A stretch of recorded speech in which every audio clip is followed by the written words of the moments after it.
the decision was made at some point early in the 21st century, or perhaps in 1997 itself, that OK Computer by Radiohead was the greatest piece of recorded music of all time, and that throughout the 2000s it became more and more pronounced that Radiohead were possibly the greatest group of all time, according to their fanatics.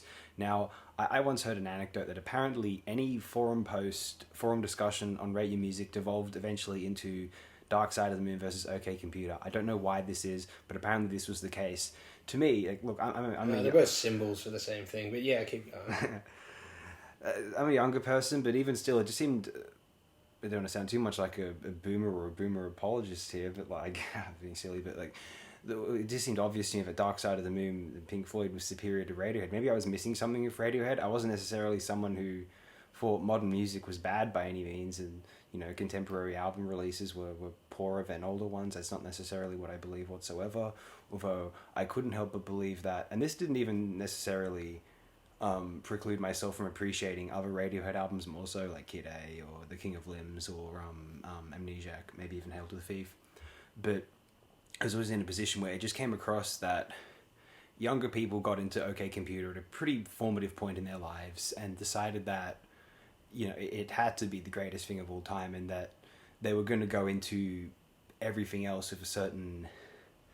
they were going to look for flaws within everything else they encountered that wasn't OK Computer. Now, this is exactly what happens if older people, they got into Dark Side of the Moon with no expectations. They were just getting stoned at their friend's house one night, and then they consider it the greatest thing ever years later, and they listen to OK Computer, okay, greatest album of all time, you know, show me what you got, and they hear this annoying vocal and there's something they consider whiny, and they're just like, nah, definitely not the greatest album of all time.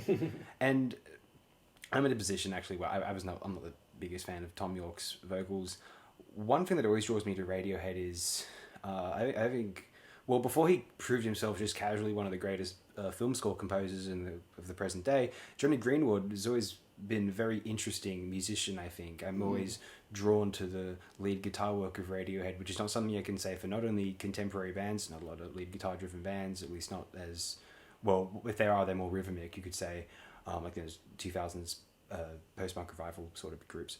But you had there's not many older 70s era guitarists that gripped my attention either. So Johnny's has done a great job, I think. He's clearly a very talented gentleman. Yeah, interesting mix of styles, I guess, of that like 70s arena rock stuff mixed with the like metal riffage from the 90s, and then that janglier like Stone Roses sort of stuff. He mixes it all together. It's a real mishmash of styles.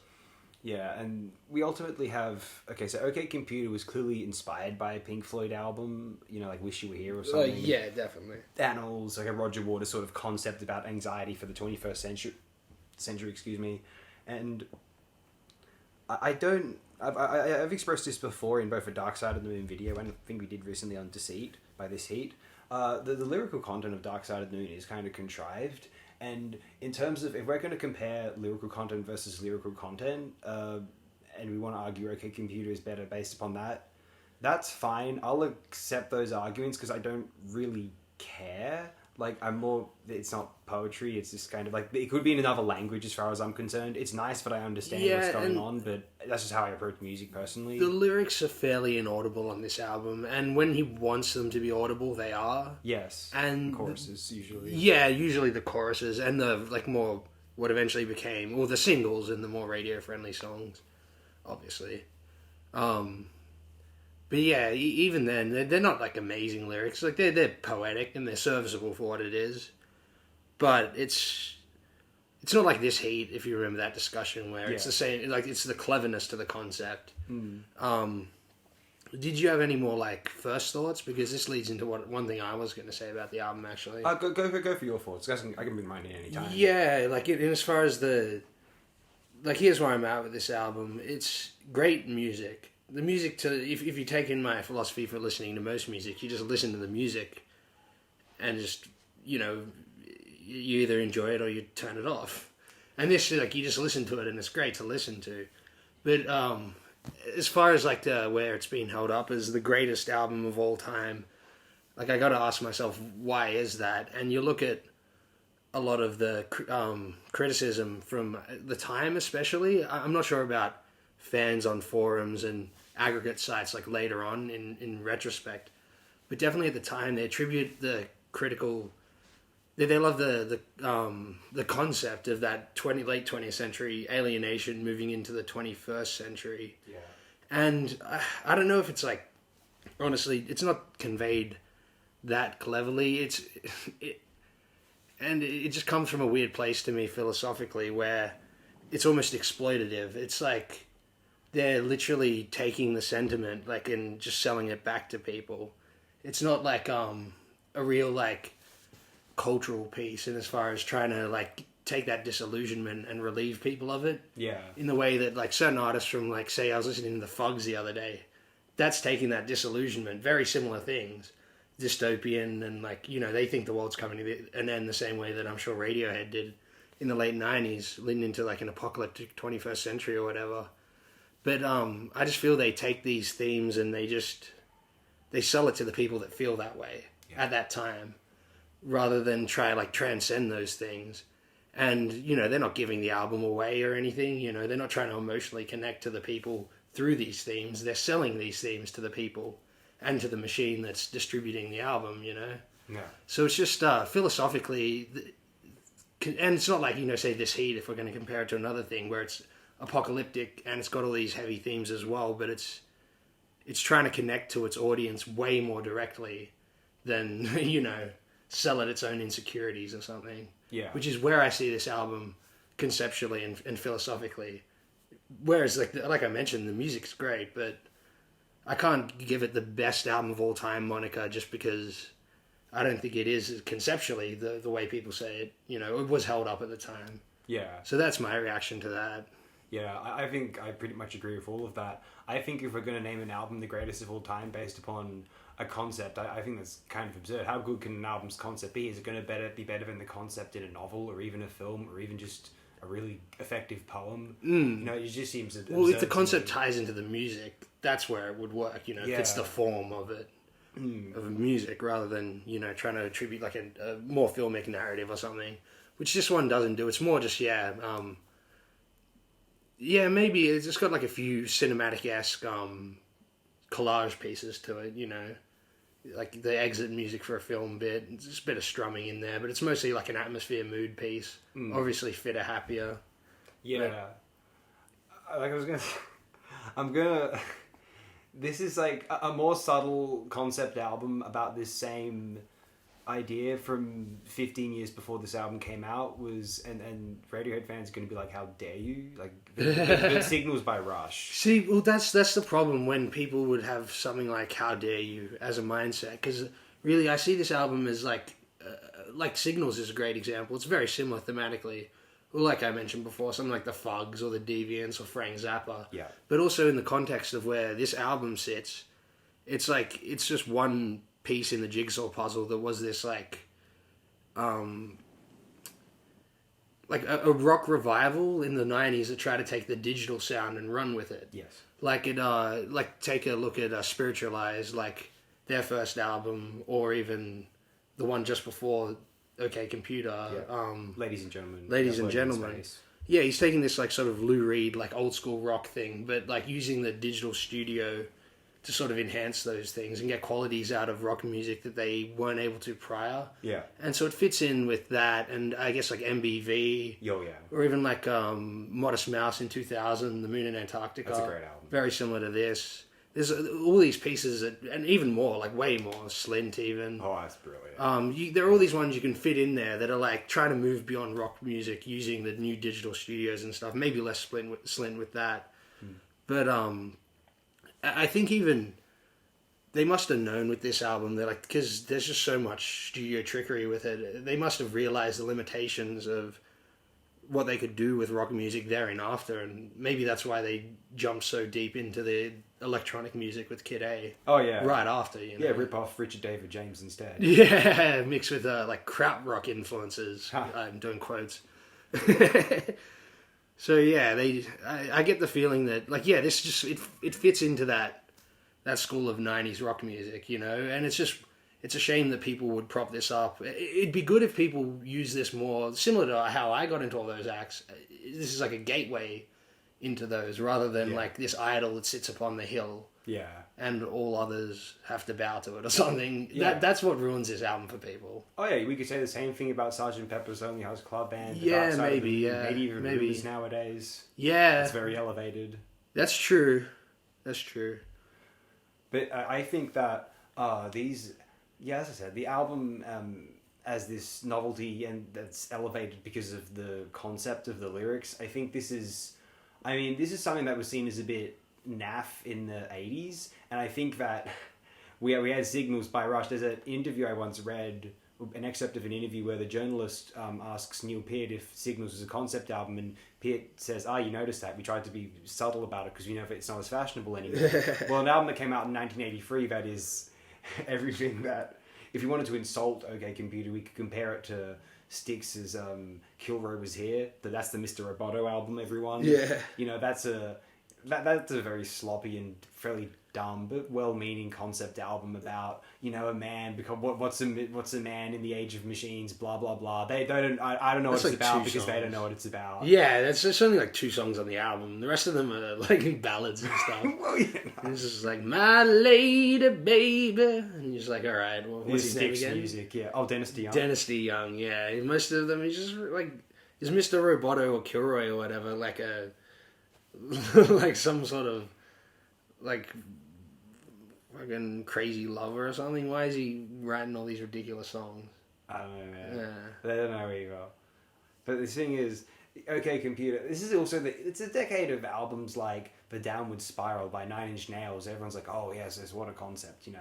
And I think people are more interested. Does that have a concept? Oh sure, it must be like The Wall, or Okay. like a better album, like Low, say, by David Bowie. Right. Trent Reznor, I've read, he said he wanted Downward Spiral, he was inspired by both Low and The Wall. And Low is a concept working because there's a mood and there's a feel, and it's not like albums like years later, In Utero or Nevermind working. You know, there's just, it's the artist's mood is the concept. It's not this contrived sort of mission statement or thesis like Roger Waters' Dark Side of the Moon. Oh, this, money, time, the other, mental illness, change, whatever. Yeah, those sort of ones only work, or they work better if they're more playful. Like I'm thinking Kinks, like Village Green or something, or like there are countless other examples. Yeah. Of, like loose concept albums, like not taking themselves too seriously. Ziggy Stardust? Yeah, that's very playful. That's a good example. That's very much in line with the Village Green. Mm-hmm.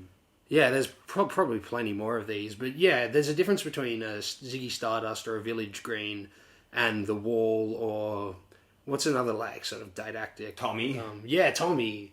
Yeah. Yeah, I could say the Downward Spiral. I might put that in that category as well. I do like And the album. this album fits more into like the vague concept thing of, like you mentioned, something like Signals. It's like a mass concept. Yeah. Where if you're really listening to the album like heavily, you can pick up that it's all got this like all-encompassing theme to the music and the lyrics, quite obviously. But if you're listening more casually, you might just listen to the dun dun dun dun dun, dun, you know, the riffage and shit like that. And the concept might not even come to mind, even though there is a lot of the effects of the album sort of mix into the concept. Yeah. Fairly well, to be fair to it. I totally suspect they went in with a conscious attempt at a concept and had like Definitely. a notepad with dot points out, you know. Definitely. What I mean? The way I Kind of- distinguish that is the concept album of the 70s, like the ones they would come with liner notes that, you know, have the concept written out or whatever. Yeah. And some wouldn't, Yes, you know. Tales from Topographic Oceans or whatever. Yeah, some... Genesis and stuff. Yeah, and they'd have the sort of the story spelled out further, like they'd create a mythology or whatever on the liner notes. Yeah, that's a good point. Or even Tarkus or whatever. Oh, totally. Yeah. Whereas some albums would have a concept, but it wouldn't be as overt. Yeah. And I guess this fits more into that, or the Signals sort of thing. But they definitely went in with a concept in mind. It's not subtle.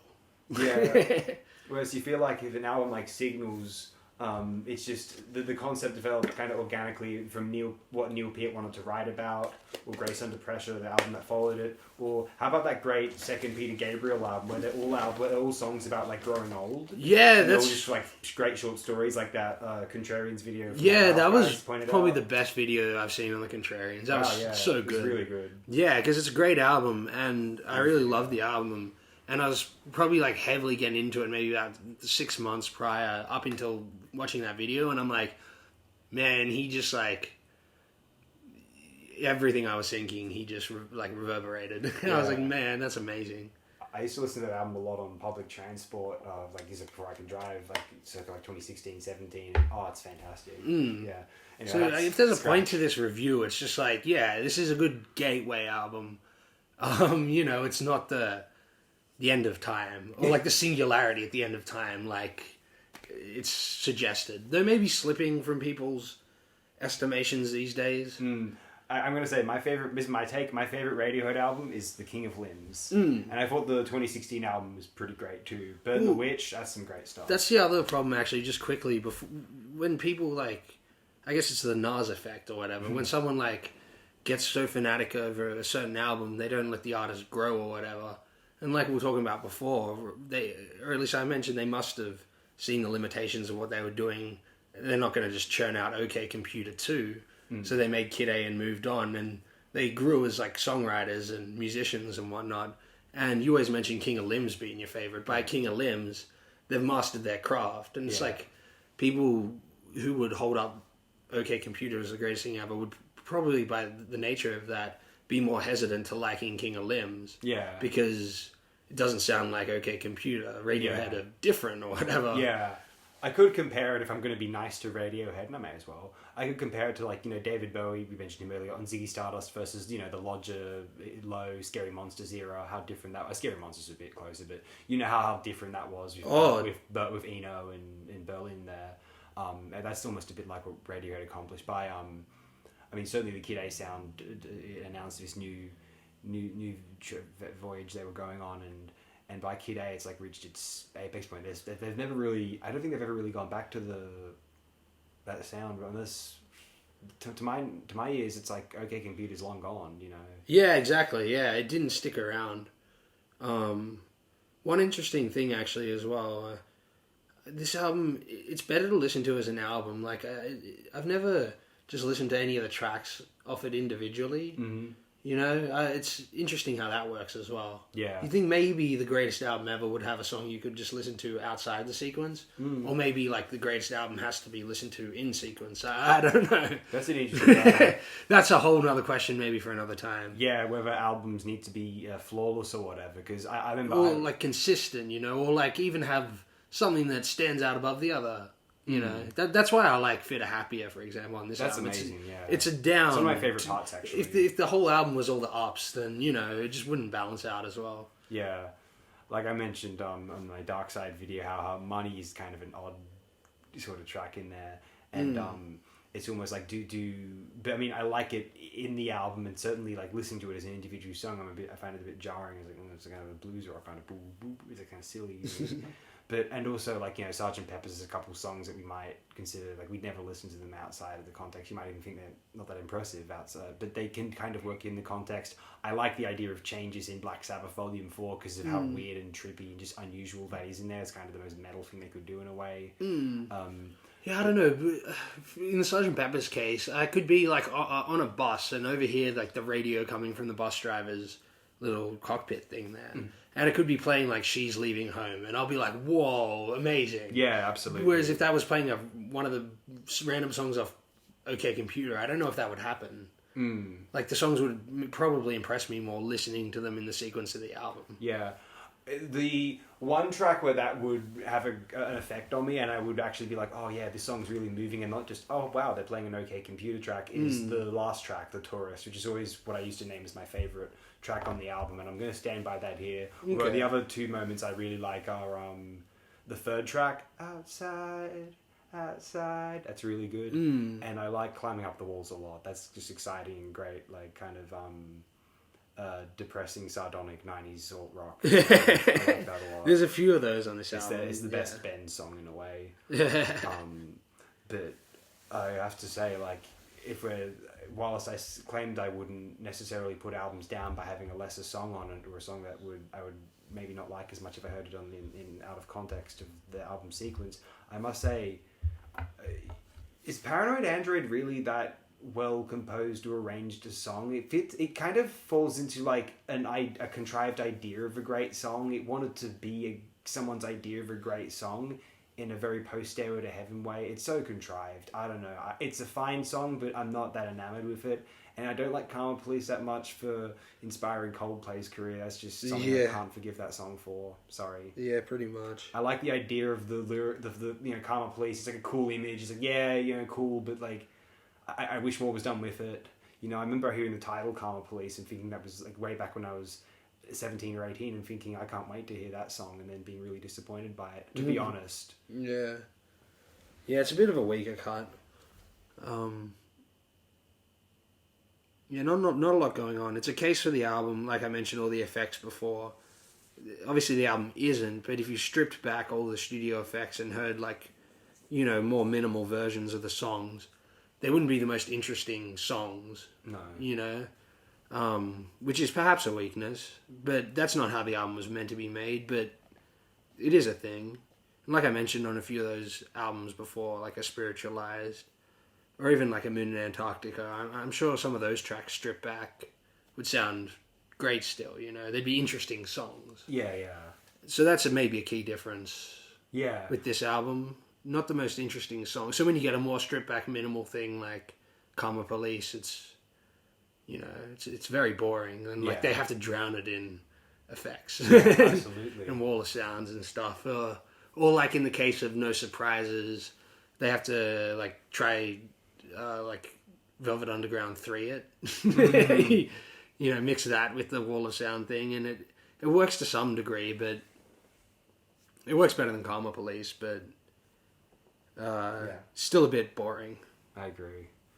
Yeah, I mean, I do like the aesthetic of the era. I've always had a fondness for the aesthetic of 90s Britain, maybe because those are the TV shows, the children's programming I was growing up on when I was very, very young. I was born the year before this album was released, and so when I'm very formative memories are of Australian and British children's television programming, and just the aesthetic of that era, you know, television show on video and you know, things like that. It's just kind of cool to me, you know, and that utopian, this is we go on the computer, we go around, we go to the baker, we go to the bank, the banker does this. You know, that very like utopian vision, how everyone thought everything was going to be okay in the 21st century. Yeah, that's like the morning television or daytime television like depiction of early cyberspace. Oh, it's my favorite. It's been memed to death, you know, those things. The vapor thing. There's old clips and stuff. Yeah. And it reminds me, you know, in the year 2000, the last episode of One Foot in the Grave would air, wherein Victor's, well, I'm not going to reveal it, but it's called Things Aren't Simple Anymore. And I don't think it realised how right it would be. That was almost a greater metaphor than what we get in OK Computer. I'm not going to go that far, but it's just worth mentioning. I feel compelled to mention it at least. Yeah. And, you know, and on the point of, I'm not, I mean, it is true that the songs on OK Computer may not be as strong without the production sheen, like, especially so. And, like, to be fair, like, even though it is especially true of OK Computer, we can say that this is true. Like, no one would prefer to listen to the Beatles playing the Rubber Soul track list live versus the one of, as we know, of the George Martin production. Sure, but they would still be interesting songs. No, that's the live. thing. Yeah, they would. Whereas we know that Karma Police wouldn't be. No, exactly. Yeah, like if you imagine you see Tom York doing that in some like cafe, you know, you're in a cafe in like some bohemian cafe in like New York. Yeah. And Tom York rocks up with an acoustic guitar out of nowhere and does a secret gig. Yeah. And he starts playing that. You'd just be like, oh, okay. Exactly. It wouldn't blow you away or anything. Oh. You wouldn't be like, it's the greatest thing that happened ever in my life or whatever. Mm. So yeah, whereas Rubber Soul, I don't know, if John Lennon came in and started playing In My Life on an acoustic guitar, I'd be like, yeah, holy hell. Yeah. Sorry? Nowhere Man, yeah, holy shit, that'd be awesome. Fantastic, yeah.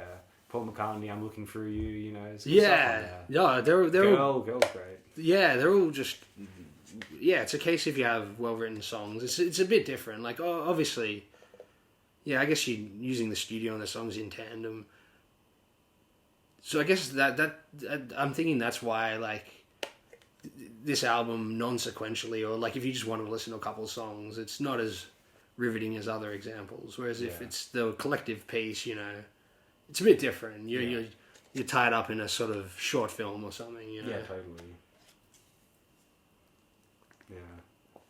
So it's good, but I dig it. yeah, weird thing to say he's the greatest ever. Yeah, I feel like it's a generational thing. As a Maybe. proposal, is there anyone who grew up with music in the 70s, 80s, and then went through the 90s and listened to Radiohead and sincerely thought, oh yeah, this is the best thing ever? Yeah, or anyone who didn't start listening to music until like after their heyday and never really listened to them and listened to a bunch of other, like all other music. Do you like Radiohead as much? It'd be interesting, the opposite ends there. Yeah, like who's listened to like a lot of music, like a lot, and like you've listened to a lot of music, and then got into Radiohead and thought, oh yeah, no, this is that great. Or was it just that formative on so many people that like, look, we can still think these things are good. It got to a point where people thought, a bunch of young people thought Nirvana was the greatest thing ever, and some old people liked it, and then there's a backlash, and then it got to an equilibrium where it's like, oh no, actually Nirvana are, they're pretty good actually. They were just overexposed for a while there, over-examined and, all of that. Yeah. We can say the same thing about Radiohead to some extent. Yeah, definitely, yeah. They're equal comparison in that sense. Mm. Do you have anything else to share? Because I think I'm more or less finished here. I'm all done on this one. All right, thank you so much, everyone. Yeah, catch you around.